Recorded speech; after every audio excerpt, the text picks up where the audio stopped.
국제의학 바이오저널의 연구에 따르면 블루베리의 이 폴리페놀 성분과 우유의 단백질의 이 친화성 때문에 블루베리와 우유를 함께 먹게 되면 블루베리의 항산화 성분이 대부분 파괴된다고 발표했어요. 그리고 우유에 함유된 칼슘은 블루베리의 이 안토시아닌 성분과 만나면 킬레이터가 된다는데, 이것은 둘이 결합해서 덩어리를 만든다는 거예요. 그러면 당연히 불용성 물질이 되겠고 침전물이 생기고 우리 몸에서 녹거나 흡수가 되지 않겠죠. 그래서 몸 밖으로 배출이 된다는 소리예요. 이 과정에서 우리 몸에 머물면서 소화되지 않기 때문에 위와 장에 굉장히 큰 부담을 줄 수가 있고, 이 때문에 블루베리와 우유를 자주 섭취하거나 위와 장이 약하신 분들이 드실 경우에는 위장에 염증도 유발할 수 있고 위장관 질환이 생길 수가 있겠죠. 특히 신체 기능이 많이 떨어져 있고 나이가 많이 드신 분들이 이렇게 지속적으로 계속 드시면 위장에 안 좋을 수 있으니 주의해서 드시길 바래요. 블루베리 주스를 만들어 드실 때는 우유 대신 오트밀이나 물을 첨가해서 드시는 게 좋겠죠. 우유가 블루베리와 맞지 않는다고 해서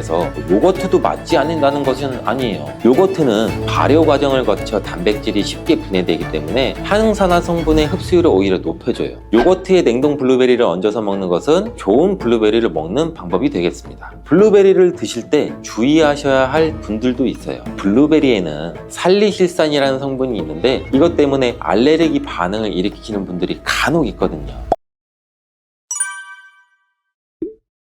블루베리는 세계 10대 건강식품에 들어갈 만큼 우리 몸을 건강하게 하는데 굉장히 큰 도움이 되는 과일이에요. 최근 10년간 소비량이 가장 많이 늘어난 과일이기도 한데 특히 50대 이상에서 굉장히 급속도로 섭취량이 늘어나고 있대요. 이렇게 섭취량이 급속도로 올라가고 있는 이유는 블루베리가 먹기에도 편하고 건강에도 좋다고 알려지고 있기 때문인데, 냉동 블루베리의 판매량도 요새 굉장히 많이 증가되고 있다고 해요. 냉동 블루베리를 씻지 않고 그냥 드시는 분들이 또 굉장히 많아지고 있어요. 누구는 그냥 먹어도 돼, 어떤 사람은 반드시 씻어 먹어야 돼, 의견이 굉장히 분분해요. 영상을 통해서 제가 블루베리 먹는 방법과 블루베리 효능, 함께 먹으면 안 되는 음식과 함께 먹으면 좋은 음식까지 블루베리에 대한 모든 것 제가 지금 알려드릴게요.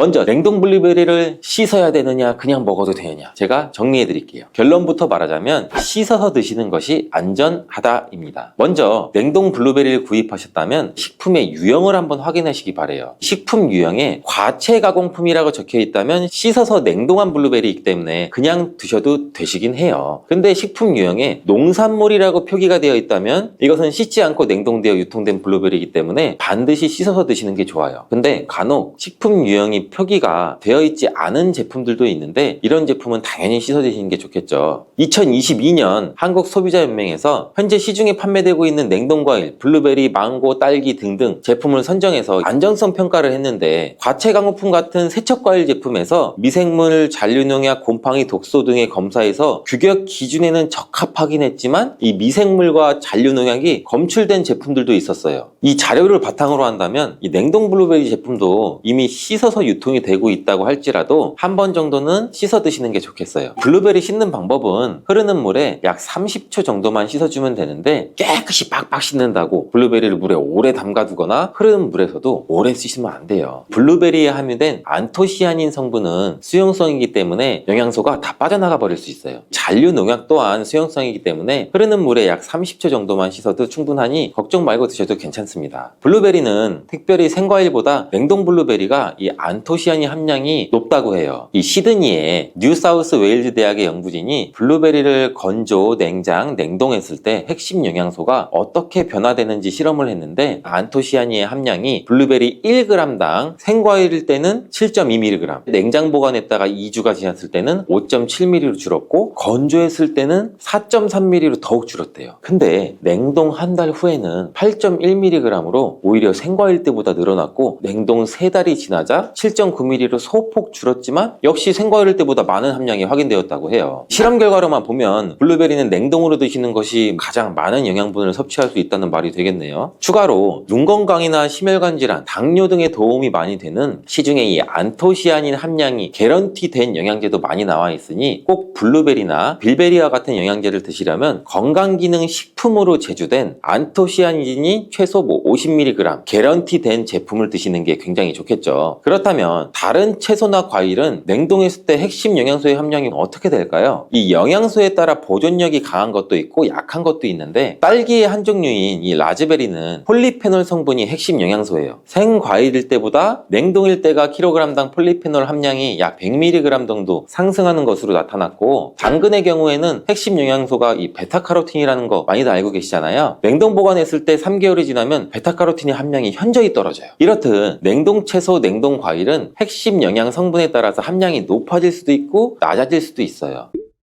냉동 블루베리를 구입하셔서 보관할 때는 주의사항이 있어요. 판매되는 냉동 블루베리는 대량으로 포장되어 있는데 한 번에 드실 수가 없는 양으로 포장이 되어 있어요. 냉동 블루베리는 해동해서 드시게 되면 녹으면서 안토시아닌까지 함께 녹아 나오기 때문에 냉동실에서 꺼내 바로 드시는 게 가장 좋아요. 혹시나 해동이 되었다면 다시 냉동하시면 안 돼요. 해동이 되면서 미생물이 증식을 하게 되고 그 상태로 냉동을 하면 미생물까지 함께 냉동이 돼요. 그것을 드시면 당연히 복통이나 설사나 이런 걸 유발할 수가 있겠죠.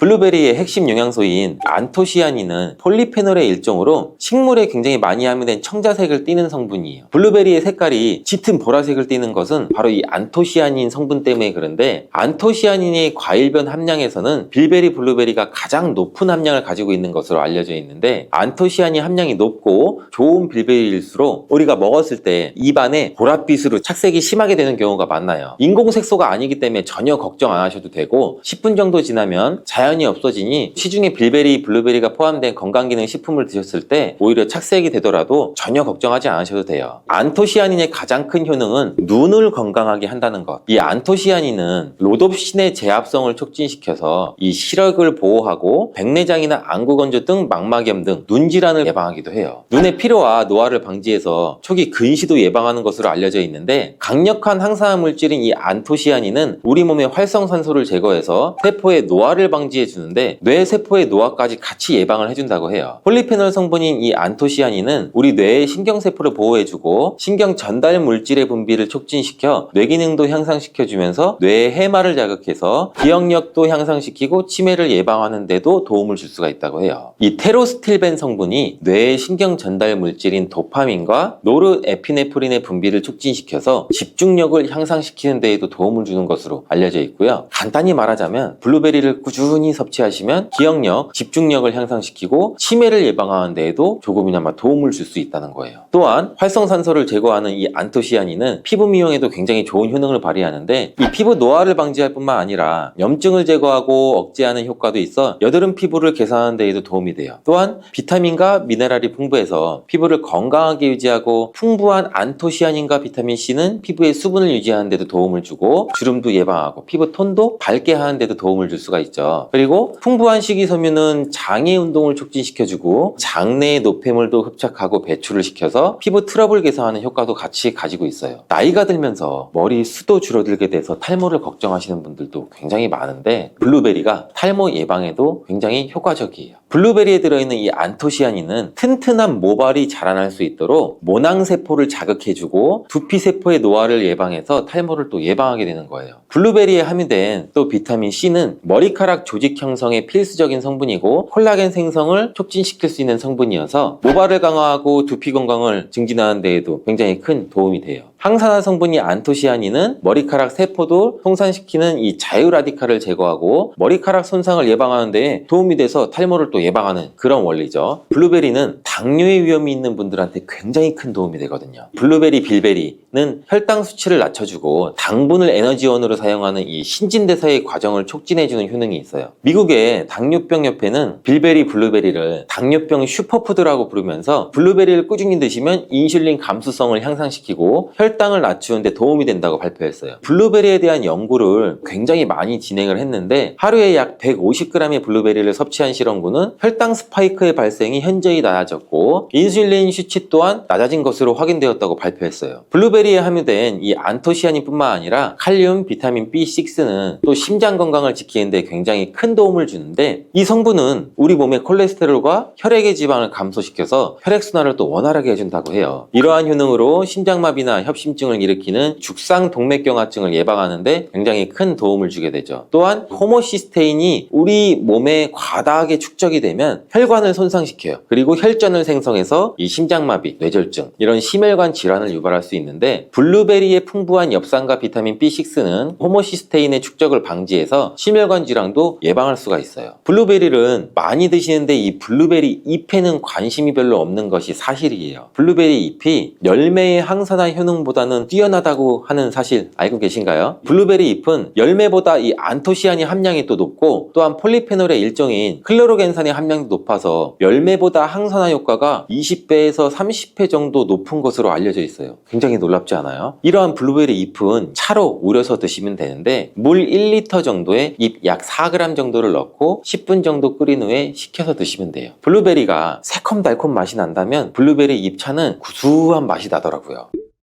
이렇게 좋은 블루베리도 함께 먹으면 안 되는 음식이 있는데 바로 우유예요. 깜짝 놀라지 않으셨나요? 보통 냉동 블루베리를 우유와 함께 믹서기에 갈아서 주스로도 쉐이크로도 많이 드시는데, 이렇게 되면 블루베리의 영양소가 파괴가 돼요. 국제의학 바이오저널의 연구에 따르면 블루베리의 이 폴리페놀 성분과 우유의 단백질의 이 친화성 때문에 블루베리와 우유를 함께 먹게 되면 블루베리의 항산화 성분이 대부분 파괴된다고 발표했어요. 그리고 우유에 함유된 칼슘은 블루베리의 이 안토시아닌 성분과 만나면 킬레이터가 된다는데, 이것은 둘이 견합해서 덩어리를 만든다는 거예요. 그러면 당연히 불용성 물질이 되겠고 침전물이 생기고 우리 몸에서 녹거나 흡수가 되지 않겠죠. 그래서 몸 밖으로 배출이 된다는 소리예요. 이 과정에서 우리 몸에 머물면서 소화되지 않기 때문에 위와 장에 굉장히 큰 부담을 줄 수가 있고, 이 때문에 블루베리와 우유를 자주 섭취하거나 위와 장이 약하신 분들이 드실 경우에는 위장에 염증도 유발할 수 있고 위장관 질환이 생길 수가 있겠죠. 특히 신체 기능이 많이 떨어져 있고 나이가 많이 드신 분들이 이렇게 지속적으로 계속 드시면 위장에 안 좋을 수 있으니 주의해서 드시길 바래요. 블루베리 주스를 만들어 드실 때는 우유 대신 오트밀이나 물을 첨가해서 드시는 게 좋겠죠. 우유가 블루베리와 맞지 않는다고 해서 요거트도 맞지 않는다는 것은 아니에요. 요거트는 발효 과정을 거쳐 단백질이 쉽게 분해되기 때문에 항산화 성분의 흡수율을 오히려 높여줘요. 요거트에 냉동 블루베리를 얹어서 먹는 것은 좋은 블루베리를 먹는 방법이 되겠습니다. 블루베리를 드실 때 주의하셔야 할 분들도 있어요. 블루베리에는 살리실산이라는 성분이 있는데 이것 때문에 알레르기 반응을 일으키는 분들이 간혹 있거든요. 블루베리를 드시면 입술이 붓거나 간지럽거나 복통과 설사의 증상이 나타난다면 즉시 블루베리 섭취를 중단하셔야 돼요. 그리고 블루베리에는 혈액을 묽게 만드는 비타민 K가 풍부하게 함유되어 있는데, 심장질환이나 뇌혈관 질환으로 이미 아스피린과 같은 혈전 용해제를 복용하시고 계신 분들이 블루베리를 과다하게 섭취하게 되면 문제가 발생할 수 있으니 적당히 드시길 바래요. 또한 사람에 따라서 블루베리가 일시적으로 혈당을 낮추는 효과도 가지고 있기 때문에 당뇨가 있는 분들이 블루베리를 과하게 섭취할 경우에는 저혈당 증세도 나타날 수 있어요. 어떤 음식이든 각자 우리 몸의 체질에 맞게 드시는 게 가장 좋겠죠.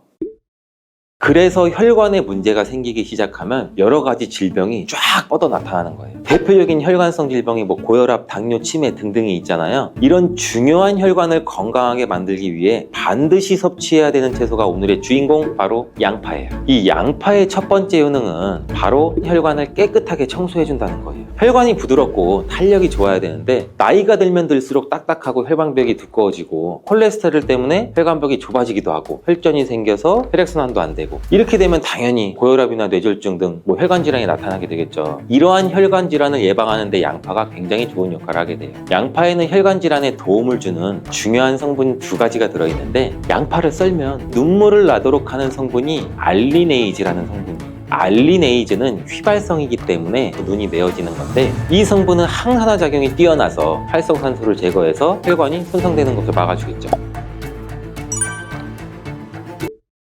양파 이렇게 드시면 오히려 건강에 독이 될 수가 있어요. 식탁 위의 혈관 청소부라는 양파는 많은 요리에 사용되는 우리나라에게 너무 익숙한 채소죠. 중국 사람들이 돼지 기름으로 요리한 음식을 또 굉장히 많이 드시잖아요. 이 혈관 질환에 잘 걸리지 않는 이유 중 하나가 바로 양파를 많이 먹기 때문이라고 해요. 이 양파는 혈관 청소 외에도 정말 다양한 효능이 있는데, 아무리 좋은 양파도 잘못 먹으면 오히려 건강을 해치는 독이 될 수가 있어요. 양파의 효능 4가지와 양파를 어떻게 먹어야 하는지, 양파를 드실 때 주의해야 할 점, 양파를 먹으면 효능이 배가 되는 음식까지 양파에 대한 모든 것 알려드릴게요.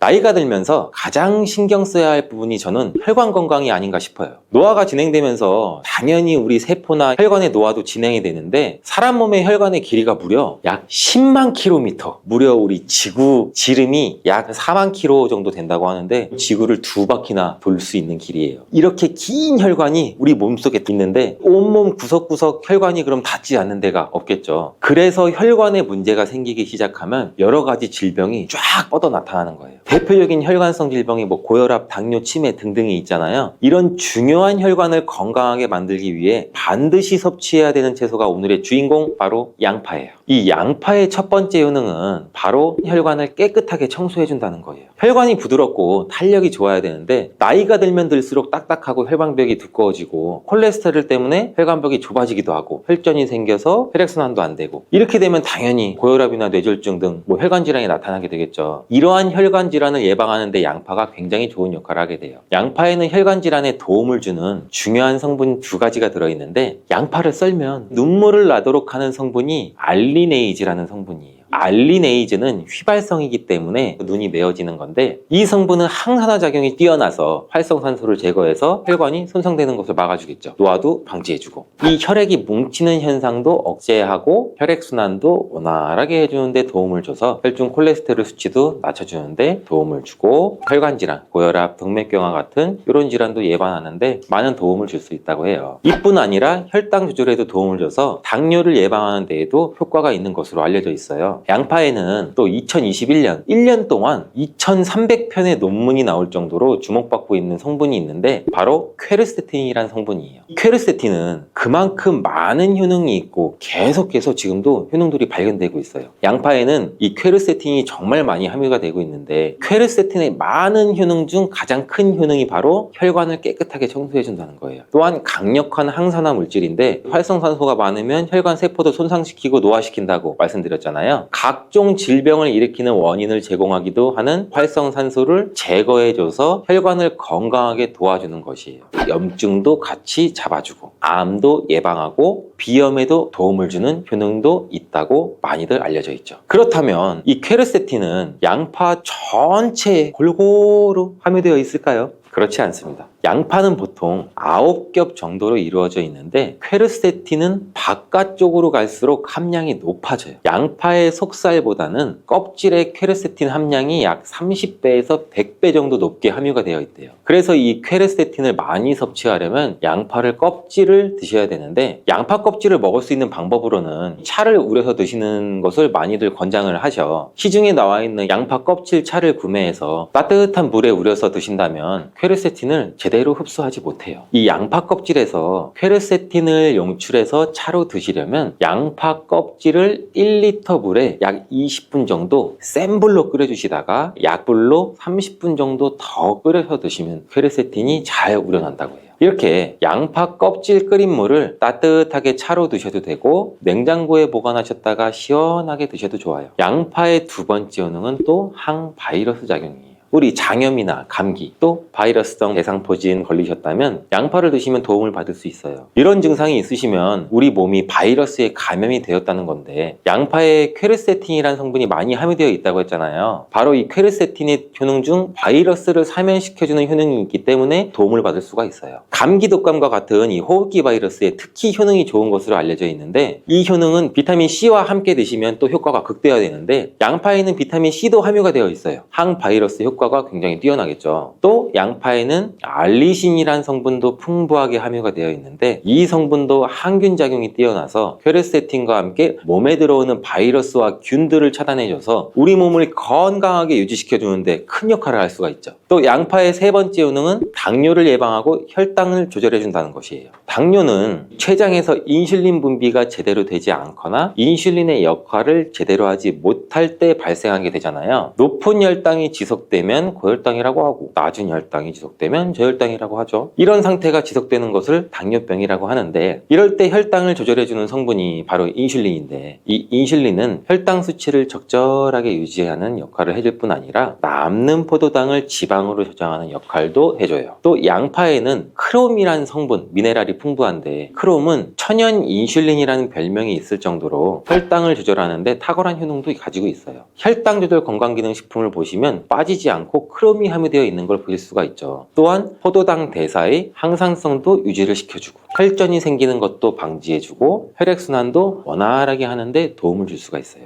양파를 드실 때 양파를 잘게 자르게 되면 더 큰 효과를 또 볼 수가 있는데 양파를 잘게 자를수록 알리나아제라는 효소가 최대로 활성화된다고 해요. 이 알리나아제는 크롬을 활성화시키는 효능이 있어 당뇨가 있으신 분들한테는 또 더욱 큰 도움을 줄 수가 있는 것이 되겠죠. 당뇨가 있는 분들한테 양파를 꾸준히 섭취하도록 한 뒤 혈당 수치를 측정했을 때 한 달이 지났을 때 혈당 수치가 약 26% 정도로 감소됐고 또 6개월이 지났을 때는 39% 정도 감소한 혈당 수치를 측정할 수 있었대요. 양파가 정말 당뇨를 개선하는데 굉장히 도움을 줄 수가 있는 거죠. 보통의 항산화 물질은 열을 가하게 되면 효능이 소멸되게 되는데 항산화 물질이 있는 채소나 과일은 생으로 드시는 것을 많이 권장하기도 하죠. 크롬은 열에 강하기 때문에 양파에 열을 가해 요리를 할 때도 크롬의 효과를 그대로 누릴 수가 있다고 해요. 양파의 네 번째 효능은 또 항알레르기 효과예요. 아토피, 천식, 비염 같은 알레르기 질환이 있으신 분들한테 양파가 굉장히 또 큰 도움을 줄 수 있어요. 알레르기의 증상으로는 재채기, 콧물, 코막힘 등등이 있고 또 피부에 가려움증, 발진도 나타나잖아요. 이런 증상을 일으키는 원인이 우리 몸 안에서 히스타민의 분비가 일어나기 때문인데 양파를 드시면 양파 속에 퀘르세틴이라는 물질이 이 히스타민의 분비를 또 억제해서 알레르기 반응을 완화시켜 줄 수 있다고 해요.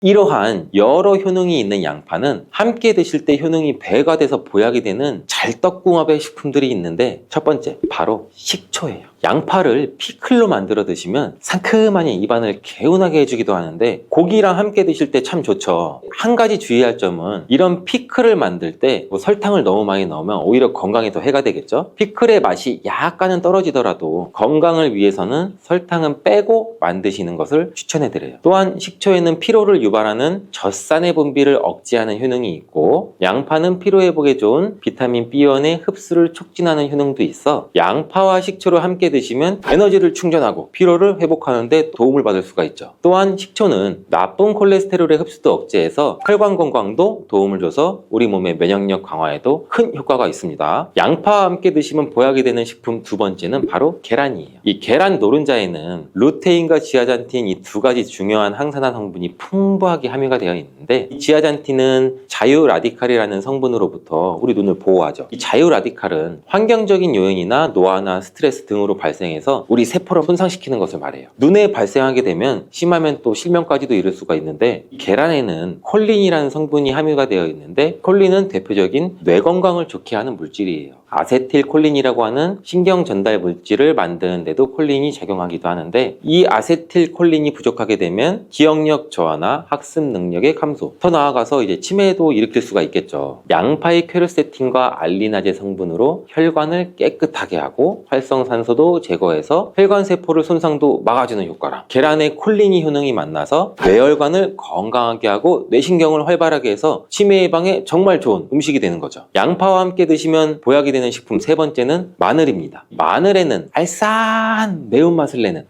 성분도 들어있는데 이 성분이 혈중, 지질, 콜레스테롤 수치를 낮춰 중성지방도 낮추는데도 굉장히 효과적인 성분이에요. 이를 통해서 혈관의 동맥경화를 방지하는 데 또 도움을 줄 수도 있고 심혈관 질환을 예방하는 데도 아주 좋은 성분이 될 수가 있죠. 항산화 성분인 폴리페놀이 풍부해서 콜레스테롤이 산화되는 것을 막아서 나쁜 콜레스테롤이 만들어지는 걸 방지해줘요. 또 마늘은 미국 국립암연구소가 선정한 48가지 항암식품에 들어가는데 마늘에 함유된 알리신과 유황화합물 그리고 셀레늄이 바로 항암 효과를 나타내요. 이 성분들이 암세포의 성장을 억제하는 데 굉장히 탁월한 효과가 있고 면역력도 강화해줘서 암을 예방하는 데 굉장히 큰 도움을 주는 거죠. 특히 소화기 계통의 암 종류에 대해서는 50%에서 70% 정도의 억제율을 보인다는 실험 결과도 있어요. 이런 효과들이 양파와 만나면 양파의 효능과 마늘의 효능이 극대화돼서 암 예방이나 혈관 건강에 아주 좋은 음식이 될 수가 있겠죠. 양파와 함께 드시면 보약이 되는 식품 네 번째는 브로콜리예요. 브로콜리에는 설포라판과 인돌 화합물이 풍부하게 함유가 되어 있는데 이 성분에는 암세포의 성장을 억제하고 암을 예방하는 데 굉장히 뛰어난 효능이 있는 항암 성분이에요. 또한 비타민 C, 베타카로틴 등등 항산화 물질이 풍부하게 함유가 되어 있어서 우리 몸의 활성산소도 제거하고 노화를 방지하는 데에도 굉장히 효과적이고 비타민 A도 굉장히 풍부하게 함유가 돼서 눈의 피로도 해소하고 시력을 보호하는 데에도 굉장히 큰 도움을 줄 수가 있겠죠. 또한 풍부한 식이섬유가 있어서 장 운동도 촉진하고 배변 활동도 원활하게 해줘 장 건강에도 굉장히 큰 도움을 줄 수가 있어요. 철분도 풍부하게 함유하고 있어 빈혈을 예방하는 데도 굉장히 효과적이랍니다. 브로콜리에는 바이러스에 대한 저항력을 높여주는 인터페론의 분비를 촉진하는 성분도 함유가 되어 있는데 이러한 브로콜리의 좋은 효능은 양파와 함께 드시면 효과가 극대화돼서 우리 몸에 정말 좋은 식품이 될 수가 있어요. 양파와 함께 드시면 보약이 되는 식품 5번째, 오메가3 지방산이 풍부한 들기름이에요. 들기름은 오메가3 지방산이 풍부해서 우리 뇌의 신경을 보호하고 염증도 감소시켜주는 효과가 있어요. 또한 이 알파리놀렌산이 풍부한데 이 성분은 우리 몸에 흡수될 때 이 DHA로 전환이 돼서 기억력을 또 강화시켜줘요. 학습 능력 또한 향상시켜주는 효과도 갖고 있는데 이 오메가3가 풍부한 등푸른 생선을 섭취해도 같은 효능도 누릴 수가 있어요. 양파와 들기름, 꽁치, 고등어와 같은 등푸른 생선을 드셔도 뇌 건강에 많은 도움을 받을 수가 있죠. 이렇게 몸에 좋은 양파도 드실 때 주의하셔야 되는 분들이 있는데 첫 번째는 동맥경화를 치료하는 와파린 나트륨이라는 성분의 항응고제를 드시는 분들이에요. 혈전 형성을 방지하는 약과 혈액을 묽게 하는 양파를 같이 드시면 오히려 출혈의 위험이 있으니 주의해서 드시길 바라고요. 두 번째는 소화불량이 있으면서 가스가 잘 차시는 분들은 또 양파를 많이 드시면 안 돼요. 이 양파가 장 건강에 도움이 된다고 해서 양파를 드셨는데 오히려 가스가 차고 속이 불편하신 분들도 있으신데 이런 분들은 양파를 드실 때 주의해서 조금만 드시길 바래요. 체질적으로 양파와 또 맞지 않는 분들이 있을 수가 있어요. 세 번째로는 간이 약한 분들이에요. 이런 분들은 양파 좋다고 양파를 많이 드시게 되면 오히려 간에 부담이 될 수 있고 간 건강도 해칠 수가 있어요. 네 번째는 양파를 드시면 혀에 배태가 끼고 기미가 올라오는 것이 발견되시면 양파를 드시지 않는 것이 좋아요. 다섯 번째, 정말 중요한 내용인데요. 건강에 좋다고 양파즙 많이 내려 드시는 분들 많죠. 근데 혈당 관리를 해야 되는 당뇨가 있으신 분들과 신장이 안 좋으신 분들은 절대 양파즙을 많이 드시면 안 돼요. 양파즙을 내게 되면 이 농축이 돼서 당도도 같이 올라가요. 그리고 또 즙 상태로 드시게 되면 흡수도 굉장히 빨라서 혈당이 또 급격하게 올라갈 수가 있고 양파즙에는 칼륨의 함량도 높은데 당뇨 환자뿐 아니라 신장이 안 좋은 분들이 양파를 마시면 칼륨이 신장에 무리를 줘서 건강이 더욱 악화될 수가 있어요. 칼륨이 잘 배출되지 않아서 몸에 쌓이면 심장에까지도 무리를 주게 되고 심하면 돌연사의 원인이 될 수도 있죠. 건강검진 항목이 이것저것 많은데 그 많은 검사를 정말 다 해야 될까요? 사실 의사들은 잘 받지 않는 검사도 있고 반면에 꼭 받아야 하는 검사도 있죠. 또한 건강검진을 받긴 받아야 되는데 병원 가기를 망설이는 이유는 생각보다 많아요. 피만 봐도 어질어질한 공포, 검사 비용이 만만치 않을까 하는 걱정, 혹시나 큰 병이 발견돼 가족들에게 짐이 되지 않을까 하는 두려움. 여기에 나는 특별히 불안한 데 없는데 라는 자기 합리화까지 겹치면 검진 문자는 그대로 잊혀지기 필수죠. 저 역시 피검사 바늘도 싫고 예약도 뒤로 미뤄본 적도 있고 충분히 공감하죠. 그런데 시간을 끄는 동안 몸속 어딘가에서 빠르게 다니는 열차 같은 병이 조금씩 커지고 있을지도 몰라요. 막상 증상이 느껴질 때는 이미 종착역이라는 이야기도 많죠. 그래서 건강검진이 왜 망설여지는지를 먼저 이해하고 그럼에도 꼭 받아야 되는 건강검진과 받지 않아도 되는 건강검진 이야기를 해보죠. 우선 검진의 심리 장벽부터 한번 살펴볼게요. 첫째, 두려움. 혹시 암이라도 나오면 어떻게 하는 공포죠. 막상 큰 병이 발견되면 치료비나 간병 문제로 삶이 송두리째 흔들릴 것 같아 도망치고 싶어지죠. 둘째, 번거로움. 금식이나 내시경약, 출혈 위험 설명서까지 절차가 복잡하니 다음 달에 해야지 하고 미루죠. 셋째, 비용 부담. 무료라더니 선택 검사 붙이니까 기본 50만 원이 훌쩍 넘네 라는 경험담이 또 겁을 주죠. 넷째, 나는 괜찮다라는 착각. 평소에 크게 한번 아픈 적도 없고 아침마다 동네 한 바퀴도 도니 난 아직 청춘이야 라고 여기시는 분도 많아요. 다섯 번째, 검사 자체가 공포. 내시경 튜브, MRI 기계 소음, 조영제, 열감 등등 생각만 해도 진땀이 난다는 분들이 계시잖아요. 자, 여기까지가 우리 모두 공감하는 검진 회피 5대 이유예요. 이런 망설임이 늘 나만 그런가 하는 죄책감을 낳는데 사실은 보편적인 감정이니 스스로 탓하지를 마세요. 대신 그래도 왜 검진을 해야 하나라는 질문으로 다음 단계로 한번 가볼게요. 우리가 꼭 검진을 받아야 하는 결정적인 이유는 일상생활에서 느끼기 애매한 작은 불편이 생명을 위하는 큰 질병의 초기 신호일 수 있기 때문이죠. 구체적으로 5가지 사례, 아니 한 가지 더 보태 6가지 사례를 말씀드릴게요. 각 병은 증상이 뚜렷해 보이지만 실제로 우리가 흔히 겪는 사소한 느낌으로도 시작되죠. 첫 번째는 췌장암이에요. 초기 보통 식후 더부룩함과 등 한복판을 찌르는 듯한 묵직함이 전부죠. 소화제 먹으면 괜찮아지니 위가 좀 안 좋나 하고 넘기는 경우가 태반이고, 여기에 이유 없는 체중 감소, 변 위에 기름이 둥둥 뜨는 지방병까지 나타나면 이미 진행 단계일 확률도 크죠. 복부 초음파만으로는 잘 안 보이니 조형 CT나 내시경 초음파까지 이루어져야 되는데, 검진 비루위가 가장 치명적인 암으로 꼽히죠. 두 번째는 대장암. 초기엔 배가 살살 아프다 사라지고 변이 가늘어지거나 변기에 피가 살짝 묻어나고, 어르신들은 치질이라 생각해 연고만 바르시는 경우도 많죠. 하지만 좌측 대장에 생긴 용종이 커지면서 변 통로가 점점 좁아져 연필변이 되고 암으로 변하기 직전에는 미세 출혈이 반복된다고 해요. 분변 자멸 검사는 양성이어도 30%는 치질 개실 출혈이 나오니 내시경으로 직접 봐야지 확실히 잡아요. 세 번째는 심근경색, 전조인 협심증은 운동하거나 계단을 오를 때 가슴뼈 뒤쪽이 5분쯤 뻐근하다가 또 쉬면 사라지고 소화하는 데서 체했나 하고 소화제를 부시는 분이 많지만, 사실 영양제 병뚜껑 돌리듯 관상동맥 안쪽이 좋아지고 있다는 신호죠. 가슴 중앙 통증, 왼팔 턱 당김, 식은땀, 새벽에 자다가 가슴이 답답해서 깨는 증상이 2주간 3번 이상 있었다면 관상동맥 CT나 운동부하 검사를 서두르셔야 돼요. 네 번째는 뇌졸중, 뇌경색, 뇌출혈. 말이 잠깐 꼬였다가 돌아온다, 손에 들고 있던 국자가 툭 한번 떨어진다. 잠깐이니 그냥 넘어가지만 뇌혈관이 살짝 막혀 일과성 허혈 발작을 일 수가 있겠죠. 한쪽 눈앞이 번쩍거리거나 시야 일부가 가려지는 증상도 마찬가지예요. 이런 전조가 한 번이라도 있었으면 뇌 MRI로 혈관 풍선, 동맥류나 경동맥 협착이나 세밀하게 확인하시는 게 좋고, 다섯 번째는 복부 대동맥류 파열, 배꼽이 통증이 콩콩 뛰는 느낌이 들고 허리를 굽힐 때 둔탁한 통증이 있을 수가 있겠죠. 대동맥 직경이 5cm가 넘으면 언제든 터질 수 있다는데 파열 시 사망률이 80% 이상이라고 해요. 초음파 한 번이면 지름을 측정할 수가 있어서 고혈압이나 흡연력이 있으신 분들은 복부 초음파를 꼭 넣으시는 게 좋아요. 여섯 번째는 폐색전증. 긴 버스 여행 혹은 장시간 자리에 앉아 있다가 숨이 가쁘고 등 뒤가 콕콕 쑤신다고 느끼는데, 단순 근육통으로 오해하긴 쉽죠. 하지만 다리에 생긴 작은 혈전이 폐혈관을 막는 맹수가 될 수가 있겠죠. 숨이 차고 심장이 두근거리며 숨 쉴 때마다 갈비뼈 안이 따끔하면 즉시 응급실에 가야 생존율이 높아진다고 해요. 검진 단계에서는 저설량 PET-CT나 혈액-D 다이머 검사가 위험도를 확인해주죠. 6가지 이야기가 길었지만 핵심은 위, 허리, 가슴, 말, 어눌, 배꼽, 호흡 다 흔한 불편들인데 뒤엔 생명을 위협하는 질병이 있을 수가 있다는 거죠. 그래서 우리는 불편 3일률, 사흘 이상 이어지면 기본 검사부터 다시 강조하게 되죠.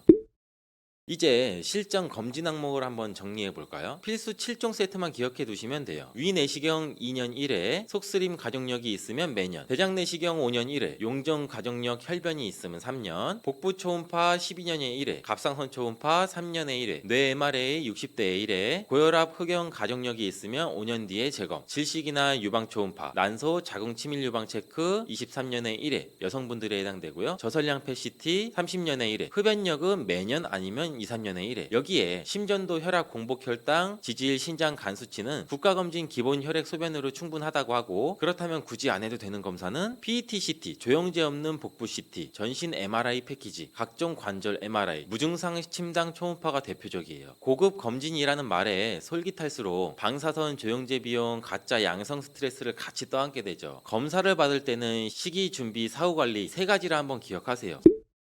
시기는 연말 몰린 기간을 피하고 3월에서 6월 한가한 날로, 준비는 8시간 금식, 카페인 금지, 아침에 혈압약 복용, 사후 관리는 결과지 원본을 챙겨서 집안 파일에 보관하시고 1년 뒤 새 결과와 비교하는 거죠. 영상 CD나 USB도 꼭 받아두시는 게 좋고요. 작년에는 3mm였는데 올해는 5mm네요 같은 간단 비교가 내 운명을 바꿀 수도 있겠죠. 혹시 나는 집안일로 바꾸고 검사비도 부담이야 하시는 분께는 이렇게 말씀드리고 싶어요. 검진을 안 하면 나중에 치료비가 검진비의 10배, 생활불편은 100배, 가족 고생은 셀 수 없이 늘어난다는 점을요. 저는 암 수술 뒤에 장루 주머니를 24시간 차고 다니면서 검진을 미뤄서 가족이 많이 고생한다며 눈물을 삼키시는 환자분들도, 일기 발견으로 이틀 만에 퇴원해 손주랑 공원 걷는 환자들도 봤고, 두 분의 비용, 시간, 가족 부담은 비교가 안 되죠. 길게 말씀드렸는데 딱 한 줄만 기억하시면 돼요. 3번 이상 반복되는 불편은 반드시 검사로 한번 확인한다. 이 원칙이 여러분과 가족을 개고생 대신 가벼운 조치로 지켜줄 거예요. 지금 휴대폰 달력 입력을 여시고 가장 한가한 주 오전에 국가검진을 예약을 넣어보세요. 혹시 검진이 겁나시거든 오늘들은 6가지 초기 증상을 떠올리며 내가 먼저 확인해서 가족 걱정을 덜자 하고 마음을 다잡으시길 바래요. 그런데 아직 내 건강은 멀쩡한 걸 하며 망설이시면 건강저축통장이라는 비유를 하나 드려볼게요. 60대는 수명 100세 시대의 중간 결산이에요. 지금 은행에 10만원을 넣어두면 복리로 불어나듯 검진으로 작은 용종 하나를 치워버리면 향후 20년간 수술이나 항암 투병 시간을 통째로 절약해줄 수가 있겠죠. 반대로 검진 이자를 미루면 숨은 부채가 눈덩이처럼 커져서 어느 날 일시불로 터지죠. 실제 건강보험 심사평가원 자료를 봐도 초기 위암 내시경 절제의 평균 비용은 250만원 이하, 진행 위암 복감경 수술은 1000만원 이상, 전 2단계 항암 치료는 5천만원까지 치솟는다고 해요. 검진은 언제 터질지 모르는 의료비를 선불로 조금씩 상환하는 지혜라고 생각해주세요.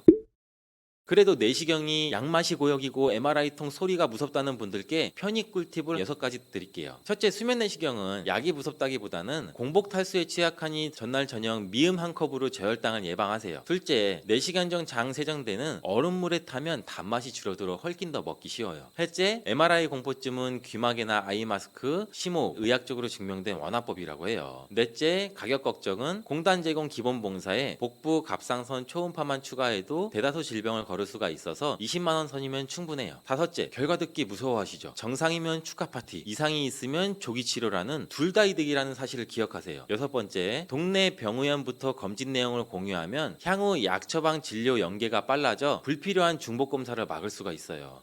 여러분, 변비가 심하면 기억력이 나빠질 수 있다. 이 말 처음 들으시면 깜짝 놀라죠. 화장실을 못 간 게 치매와 무슨 상관이야? 하고 고개를 갸웃하실 텐데요. 실제로 65세 이상 어르신을 30만 명 넘게 조사한 연구에서는 변비가 있는 분은 치매 위험이 2배 가까이 높았어요. 이유는 간단해요. 장이 막혀 독소가 빠져나가지 못하면 그 독소가 피를 타고 온몸, 심지어 뇌까지 자극하기 때문이에요. 오늘은 화장실 스트레스가 두뇌 건강까지 이어질 수 있다는 의외의 사실을 출발점 삼아서 60대 이후 세대가 생활 속에서 바로 실천할 수 있는 변비 예방법과 식습관을 차근차근 말씀드리려 해요. 어렵지 않으니 끝까지 편안하게 들어주세요. 먼저 상황부터 한번 살펴볼게요. 80살 김할머니 얘기예요. 김할머니는 사흘에 한 번은 꼭 나오긴 해요 라고 웃으셨지만 막상 변이 나올 때마다 돌덩이처럼 딱딱해 고생을 하셨죠. 그런 날은 아랫배가 빵빵하고 기운도 없으니 아무 일도 손에 안 잡히셨대요. 그런데 더 문제는 오래 앉아 힘을 주다 보니 어느 날은 어지러워서 쓰러질 뻔하셨다고 해요. 배변 실신까지 올 수 있는 무서운 상황이었죠. 여기서 우리는 첫 번째 문제를 확인하죠. 배출이 멈추면 독소가 쌓이고 독소가 쌓이면 온몸이 지친다. 그렇다면 해결책은 장이 원활히 미끄러지듯 움직이도록 윤활유와 따뜻한 진액을 채워주는 식단이 필수죠. 사례 하나만 더 볼게요. 70대 초반에 혼자 사시는 어르신은 입맛이 없다고 라면이나 식빵만 드셨어요. 이분은 물을 많이 마시면 되지라며 냉장고에서 꺼낸 찬물을 벌컥벌컥 들이켰는데 결과는 더 심한 복부팽만이 생겼어요. 왜 이런 증상이 나타날까요? 찬물이 급히 들어오면 장이 놀라 수축해 움직임이 오히려 느려져요. 어르신의 장은 마치 메말라 딱딱해진 행주를 계속 비틀어 짜는 꼴이 된 거죠. 여기서 두 번째, 찬물로 소화기관을 자극하면 변은 더 막힌다. 이럴 때는 어떻게 해야 될까요? 아침에 미지근한 소금물 한 컵을 천천히 마셔 장을 부드럽게 깨워주는 습관이 훨씬 나아요. 물 200ml에 1001년 반 작은 술이면 충분해요. 뜨끈하게 데운 물이라면 더 좋고요. 이제 식사 이야기를 한번 해볼까요? 흔히 채소 많이 먹으면 시원해진다라고 생각하기 쉬워요. 하지만 60대 이후부터는 채소만 열심히 씹어도 배가 부글거리거나 변이 토막토막 끊어져 나오는 분들도 많죠. 이유는 간단해요. 나이가 들면 장 근육 힘이 떨어져 거친 섬유를 밀어낼 추진력이 부족하기 때문이고 상추를 한 접시 먹고 나면 오히려 가스가 차서 고생이라고 하신 분들도 많고 이러한 문제를 풀 열쇠는 거칠지 않은 섬유와 좋은 기름으로 장안을 매끄럽게 만드는 거예요. 여기서 버터, 미역, 고추장의 주인공으로 등장할 수가 있어요. 먼저 버터 이야기부터 합시다. 이 기름은 콜레스테롤이 걱정인데 하고 망설이실 수가 있겠죠. 사실 좋은 동물성 지방을 소량 섭취하면 담즙이 분비돼 장 연동 운동을 도와줘요. 아침에 커피를 드신다면 10g 정도의 무염 버터를 넣어보세요. 방탄커피라고도 부르는데 갑자기 많이 넣으면 설사할 수 있으니 처음에는 티스푼 하나부터 시작해요. 커피를 못 드시는 분은 간장 버터밥이 대안이죠. 따뜻한 밥 한 공기에 버터 한 숟갈, 간장 반 숟갈 넣어 비벼 드셔보세요. 짭짤한 간장은 장벽에 기상난파를 올려주고 버터는 기를 미끄럽게 문질러주죠. 실제로 75세 송할머니는 이 메뉴를 아침으로 1, 2주간 드셨더니 딱딱하던 게 바나나처럼 부드러워졌다고 하셨어요. 다음은 다음은 고추장이에요. 고춧가루의 매운맛이 혈관과 장을 데워줘요. 매운 건 속 쓰려서 못 먹어 하시는 분들도 계시지만 티스푼 하나 정도만 반찬에 곁들이면 배를 따뜻하게 데우고 소화액 분비를 도와 변이 움직이도록 자극해 줄 수도 있어요. 특히 복부가 차고 배가 자주 더부룩한 분들께는 추천드리고 68세의 전남 광양에 사는 오할아버지는 된장찌개보다 고추장 찍은 오이 안주하기 화장실 가는데 더 직방이다 라고 경험담을 들려주셨어요. 세 번째는 미역이에요. 미역은 거친 껍질 섬유 대신 미끌미끌한 젤 섬유가 풍부해서 변에 수분을 끌어들이는데 탁월하죠. 무엇보다 국물과 함께 섭취할 수 있으니 자연스럽게 수분도 보충되고 실제로 미역국을 일주일에 3번 정도 끓여 드시니 별다른 약 없이도 변이 부드러워졌다고 경험담을 이야기하시는 분들도 꽤 있어요. 또 미역을 초고추장에 살짝 묻혀 드시면 고추장이 식초랑 시너지를 일으켜 장이 더욱 활기를 뜨니 금상첨화겠죠. 단 짜게 드시는 분이라면 김이나 미역을 충분히 물에 불러 염분을 빼고 드세요. 지금까지는 무엇을 먹을까였지만 어떻게 먹을까도 빼놓을 수 없겠죠. 첫째, 찬물 대신 따뜻한 수프처럼 먹는다. 시리얼이나 빵말 드시는 분들이라면 아침 식사에 귀리죽, 들깨죽처럼 부드러운 묽은 음식을 한 사발 넣어보세요. 씹기 힘든 분들한테도 좋고 따뜻한 온기가 장을 풀어줘요. 둘째, 씹는 횟수를 늘려서 침샘을 자극한다. 30회 이상 천천히 씹으면 침속 소화 효소가 미리 작동하고 장 부담이 크게 줄어들어요. 셋째, 묵직한 한 끼보다 세 끼 소식. 우리 장은 나이가 들수록 긴 휴식 시간이 필요해요. 아침, 점심, 저녁을 규칙적으로 챙기되 스스로 70%만 채운다 생각하시고 젓가락을 한번 내려보세요. 배가 너무 불러서 장이 처지면 연동운동이 둔해져요. 여기서 또 하나, 나는 물만 많이 마시면 빨리 내려갈 줄 알았는데 하고 궁금해하실 수 있어요. 과도한 수분은 오히려 몸을 차게 하고 얼굴다리의 부종을 이야기할 수가 있죠. 하루 1.5에서 2리터 정도면 충분하고 한 번에 벌컥이 아니라 조금씩 나눠 마시는 편이 좋아요. 특히 커피나 홍차 같은 카페인은 이뇨작용이 굉장히 강해서 탈수를 일으키니 커피 4잔 대신 물 3잔 원칙을 기억하시면 좋겠습니다. 지금부터는 실전 꿀팁이에요. 첫째, 발판 활용법. 변기에 앉을 때 15cm 정도 되는 발 받침대를 두시면 무릎이 배꼽보다 살짝 올라가면서 직장이 일직전이 되죠. 실제로 화장실에서 오래 앉아 힘을 주어 변을 보시던 60대 여성이 발판 하나로 변 보는 시간이 절반으로 줄었다고 본인의 경험을 얘기하는 것도 듣기도 했죠. 둘째, 대장 셀프 마사지예요. 오른쪽 아랫배에서 시작해 갈비뼈를 따라서 왼쪽으로 그리고 왼쪽 아랫배까지 둥글게 시계 방향으로 손바닥으로 돌려주세요. 아침에 침대에서 일어나기 전 3분만 해도 효과가 커요. 셋째, 복식호흡이죠. 코로 숨을 들이마시며 아랫배를 풍선처럼 부풀렸다가 내쉴 때는 풍선 절반만 남기고 갈비뼈를 살짝 조이듯 숨을 빼세요. 이렇게 보압이 유지되면 항문은 열리고 장은 부드럽게 눌려 자연 배변을 도와주죠. 영양제를 챙기신다면 산화마그네슘이나 비타민C 고용량이 변을 부드럽게 해준다는 연구도 많아요. 반대로 철분제, 칼슘제, 고단백 파우더를 과다하게 복용하면 변비가 악화될 수가 있겠죠. 약을 드셔야 하는 상황이면은 약사님이나 의사가 상담해 변비를 완화할 대책을 함께 세워두세요. 나는 약보다는 음식으로 해결하고 싶다면 오메가3 지방산이 풍부한 고등어, 들기름 등을 주 3회 이상 챙기시기도 권해드려요. 그래도 내가 제대로 소화하고 있는지 잘 모르겠다 싶으면 옥수수 통조림 테스트를 해보세요. 점심 통조림 옥수수 한 그릇을 먹고 알맹이가 며칠 후에 변에 섞여 나오는지를 관찰하는 거예요. 2, 3일 안에 대부분 빠져나오면 대장 통과 시간은 정상 범위, 4일을 넘어가면 장 운동이 다소 느린 편이라고 볼 수 있죠. 가족과 동시에 해보면 더 객관적으로 비교할 수 있으니 재미삼아 도전해보세요. 그리고 언제 병원을 가야 하는지도 알아두셔야 되죠. 매일 보더라도 변이 연필처럼 가늘거나 검은색, 선혈이 물어 나올 때, 복통이 새로 생기고 체중이 급격히 줄 때는 꼭 전문의 상담을 받으셔야 되고, 또 70대 이후 처음이라도 대장 내시경 검사를 해두면 용종이나 협착 같은 구조적 문제를 조기에 발견해 수술 없이 해결할 확률이 높죠. 실제로 68세 여성 환자 한 분은 왼쪽 대장에 협착이 있었는데 단순 변비라고 생각해 미루시다가 장 폐색 직전까지 가서 악화된 뒤에야 수술로 해결한 경우도 있었어요.